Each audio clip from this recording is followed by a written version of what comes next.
Happy Thursday po sa ating lahat. Luto-luto naman sinday nila. Ang lulutuin natin for today, cauliflower with alu. Palambutin ko lang muna itong ating patatas. Ito na yung cauliflower natin. And yung mga dahon niya, isasama ko na rin. Per kilo pala ng cauliflower guys is nasa ano siya, 160 per kilo. Yung nabili ko is 100 rupees. Ito talaga yung lulutuin ko for today. So palambutin lang natin itong patatas. Ang una kong nilagay, nakita nyo, cumin seed. Very simple lang ito guys. Lagyan lang natin mamaya ng ginger garlic paste. Pag lumambot na ito, ilagay na natin yung cauliflower.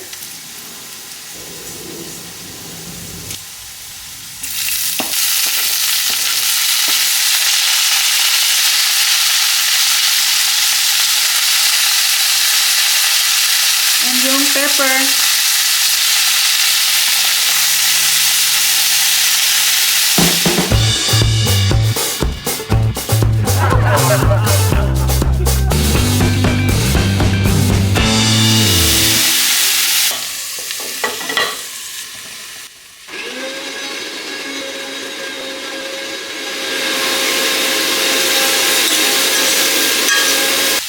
Ginger garlic paste.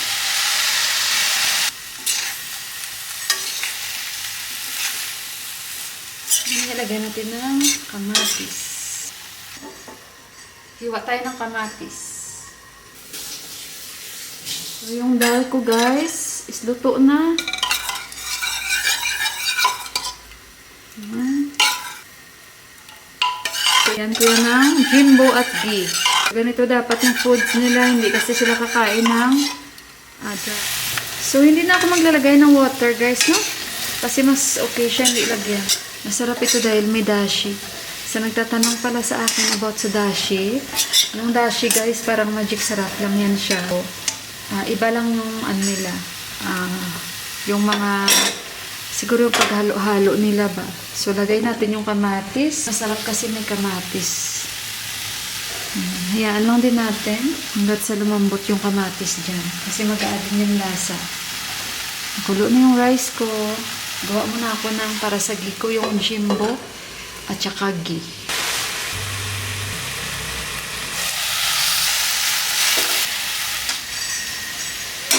Huwag lang masyadong halu-haluin para hindi madurog yung cauliflower.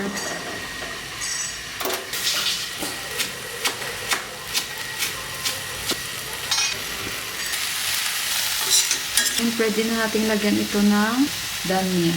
Dania means coriander. So guys, luto na yung aking cauliflower.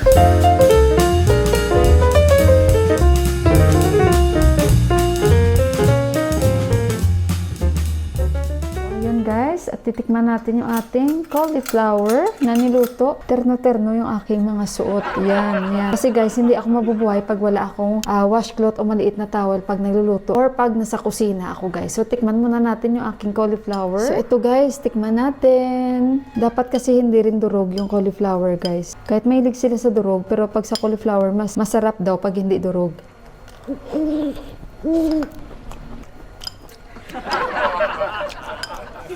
Walang asin. Ano ba yan guys? Proud pa naman ako tapos bigla na lang walang lasa yung niluto ko. Oh my goodness. Walang asin. Palpak talaga guys ang mga luto ko guys mo. Ay, ambot na lang. Ang dayaan damila sa iyo Feel ko pa naman na hindi durog. Mamaya sa kakalugay-lugay ko madurog na ito. Wala palang asin guys. Yung nilagay natin dashi. Pero konti lang, pepper. Lagyan ko lang naman na asin. Pag hindi pa, kasi minsan kakain siya ng food na niluto ko, tapos walang asin. Kasi hindi mo na ako maraming maglagay ng asin. Sabihin niya, no promotion for the salt today. Tawa ko talaga. So, ayan. Konting apoy lang ulit. Part 2 ito. Sira na yung beauty ng cauliflower ko. Wala talaga ba guys? Kalasa-lasa. Oh, I'm sorry. I'm sorry. Itong dal ko, Barbie dal. So, maluluto na yan. Ano natin siyang dyan, bubble-bubble o kulo-kulo. Basta ang importante, tapos na. Titikman natin ulit yung paglagay ko ng asin. Sana hindi na ito nasobrahan. Okay. So, kain tayo. Titikman na natin. Naka-zoom pala, ire. Titikman na natin na may asin. Feel na feel ko pa naman.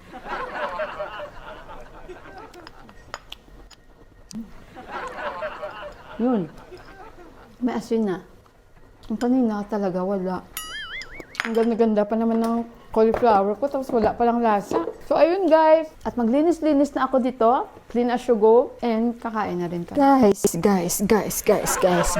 Mag-aayos ako ng pantry room. Nilagay ko kayo dyan kasi magulo yung pantry room ko. O room talaga. Pantry cabinet.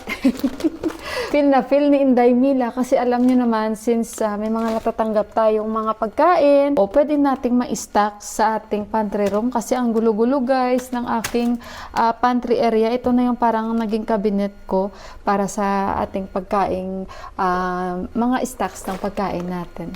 So, kung ano man ang mga nandito, ito ay halos bigay ni Ate Japan and yung iba kong friends. So, mag-ayos-ayos ako guys. At kasi kailangan kong ayusin ito dahil yung mga natanggap nating pagkain is kalat-kalat. Kakatapos ko lang sa kusina and malinis na yung ating kitchen. Ayan o, malinis na. Nakikita niyo ba? Kaya yung iba kong mga ginagamit is nasa table kaya magulo ang aming lamesa. And tapos na kami kumain ni Deepak. So, ano ba ang mga sasabihin ko pa sa inyo? Wala lang guys, kasi since malapit na yung birthday namin ni Johan, so medyo hindi na ma-avoid na nag-iisip tayo ano ang ating maluluto. Simpleng kain-kain lang. And syempre may mga na-invite akong mga Pilipina na ayun, gustuhin ko man na imbitahan sana lahat ng mga Pinay. Alam nyo na, hindi na siguro talaga kakayanin ng powers ko, yung ganun ba, yung masarap kasi sa pakiramdam na halos lahat gusto mo mapakain, gusto mo imbitahan, yung ganun ba. Pero nakakaya naman na mag-invite tayo tapos palulutuin lang natin sila. So meron ako mga naimbitahan na mga kababayan. Alam niyo naman yung mga kababayan is ugali na natin na, sige, tulong-tulong tayo, ganito, ganyan. So, ito yung pinaka-first time na mag-birthday kami ni Johan na nakapag-invite po ako ng mga kababayan. Lalong-lalo na po na may malapit sa akin dito. And of course, yung mga nakakausap kong Pilipina, naimbitahan po natin sila na mag-join sa birthday namin, sa simpleng birthday namin ni Johan. Sa parating na birthday namin ni Johan. Meron pa pala ako cream of tartar. Ayan Gusto ko sanang gumawa ng guys, cheesecake. Kasi nakagawa na ako before sa UE. Pero yun talaga, cake flour talaga yun guys. At basta success yung paggawa ko nung time na yun dahil talagang nag-focus ako. And Christmas yun, gumawa ako. And sobrang nasarapan yung ate ko. So, ito yung cream of tartar. In-order ko pa ito kay Sis Olga. And yung expiry nito is 2025 pa. So, naalala ko kasi nakita ko guys yung cream of tartar. So, ayun. At meron lang kasi dito flour, walang cake flour dito guys. So, ayun. Kaya napapaisip ba ako? Kasi nga, kung may cake flour sana, di pwede tayong gumawa. At masarap talaga pag cake flour. But anyway, kung ano na lang ang mangyayari, basta hoping for positive and basta at least happy ako. May mga Pilipina tayong na-invite. So ngayon, ito ako para mag-ayos ng aking pantry area. Ay, may dashi pa pala ako. Ito yung pinadala ni ate before na dashi sa akin. Diyan na-notice. Ito yung pinadala ni ate sa akin. Kasabay nito ng mga cling wrap. Kasi ito yung bago na pinadala sa akin ni ate O, kita mo. Sabi ko, sana may seasonings ako. Ito. Hala. 25 pa itong expiry. Hala, mayroon pa pala akong dashi. Ate, akala ko wala na akong dashi. May dalawa tayong dashi. And yung mga noodles, dito guys na mga noodles, hindi ako pala kain. Bukod sa maanghang, okay naman. Lalong-lalo na yung mga YY noodles nila, okay naman siya guys. Pero hindi lang ako pala kain ng noodles nila dito kasi hindi ko type yung mga noodles nila. Ayun guys, at meron tayong mga na-invite na Filipina.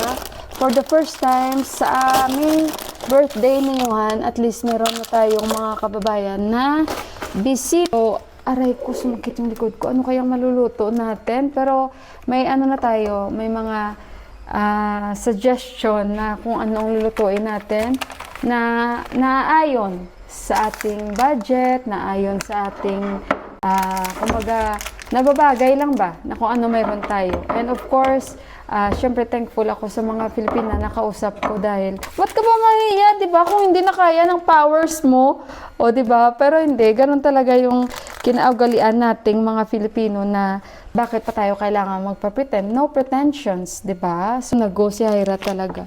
So, thank you Sis Hyra, and thank you to Sis Corazon, and of course, kay Camille. So, ayan guys, si Sis Camille, baka maaga pa lang siya. Andito na sila ni Sherian, dalawa. Kasi nagkikrave si Camille ng pansit. Ayun guys.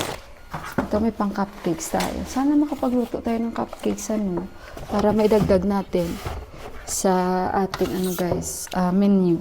Pero kung ano man yun, abangan nyo na lang. And of course, hindi ko talaga maiwasan na ganito, ganyan, ganyan. Simpleng kain-kain lang. At least get together. May Nepali foods this time and may Filipino foods this time. So, ayun. And nag-ask din ako sa kanila ni auntie, dalawang auntie na sila magluto ng Nepali foods. And go again. Si Osha auntie guys. And kausapin ko rin si Shanta auntie na yun. Kasi siya din tutulong kay Osha auntie para kahit pa paano that day makapag-relax. Pero baka before that, or before, the day before ng birthday namin, ilutuin ko na sa gabi pa lang yung iba kong menu guys. So, ito pala yung chopstick na binibigay nila doon sa Hokkaido nung kumain tayo sa Japanese restaurant. So, tinake away ko, dinala ko siya, and yung isa nandoon. So, ngayon ito yung spaghetti natin, pang spaghetti natin. Lutuin natin to sa birthday. Diyan natin ilagay. Wala naman ako masyadong ganap guys, but alam niyo yun. And yung magic sarap natin, diyan natin ilagay. Of course, ito si Johan, nakita niya ito kagabi guys. Sabi niya, Mama, ilutuan mo ako bukas nito, ganito talaga daw. O siya, sige, lutuin natin.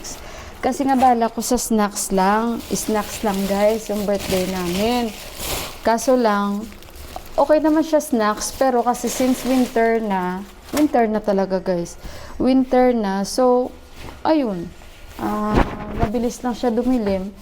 And I think yung ihanda ko, snacks na and dinner na rin. Ganun, para at least, kung ano man, may rice at may ulam at may snacks. Parang i-mix-mix ko na lang.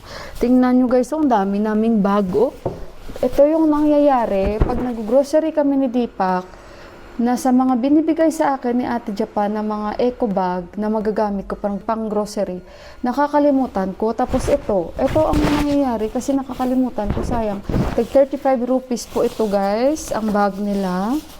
Ayan, kaya dumami na talaga ang bag namin ito. Mayroon pa ako sa itaas. Basta guys, salamat mga Pilipina na nakausap ko today na okay, sabi nila, go, sabi nila sa akin. Ayan, si Sis Flora, in-invite ko rin. And dahil nga, para makapag-ready din si Sis Flora. At tingnan na lang natin. And ako naman parang nai-excite din naman kahit paano. And gagawa ako ng siopaw that day. Dahil si Sis Camille, nag-ano siya, hindi ko pa pala ito napaayos. Yung DKNY na payong nabigay ni ate sa akin. Ate of UK, te, thank you te. I hope you're okay te.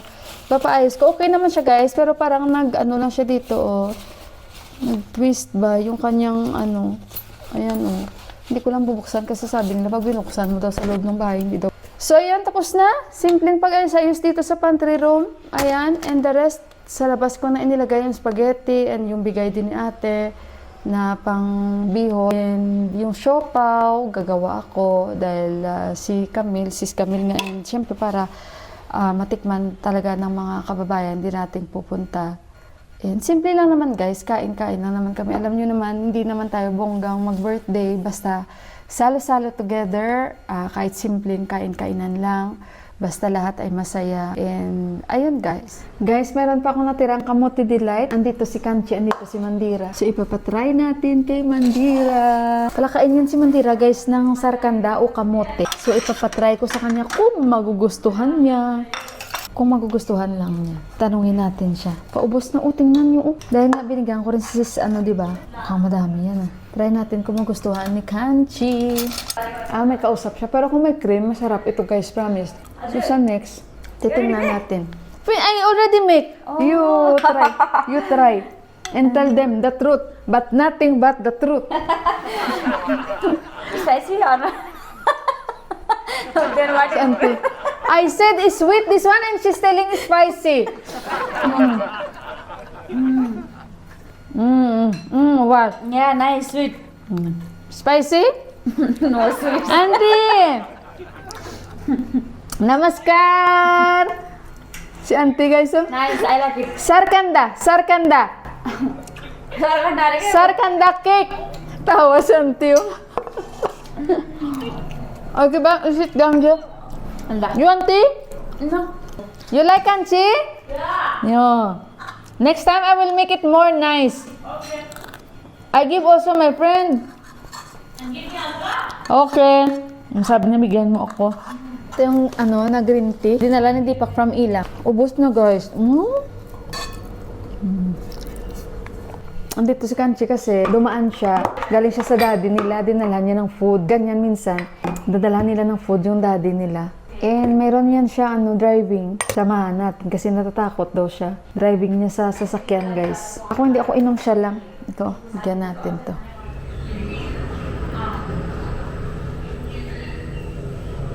So ito bigyan natin kay Kanchi siya ng iinom niyan.